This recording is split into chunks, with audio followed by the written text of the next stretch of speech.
Hey guys, welcome back to Phone Tricks. In this video, we'll learn how to use button shortcuts in Redmi Note 11s smartphone. So before you starting the video, I request you to subscribe our channel for more interesting phone videos. So without further ado, let's get started. First of all, you need to open settings.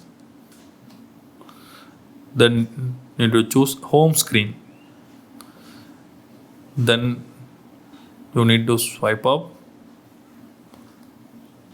Then you can find the option called system navigation. Need to click that. Now you need to choose button shortcuts from here. Click that. Now there are several button shortcuts option available. If you long press the home button, you can access any of the apps from the list. You can launch camera or take screenshot or Google Assistant or close current app. You can choose from here.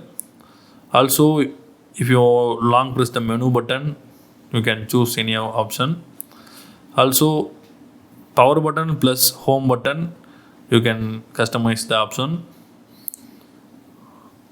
So there are several shortcuts available. So now I will choose one shortcuts. Long press the home button.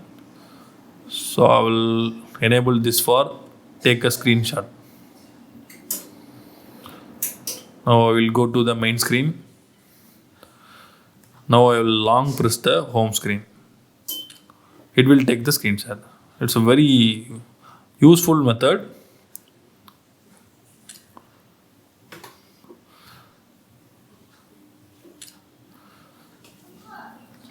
So that's all guys.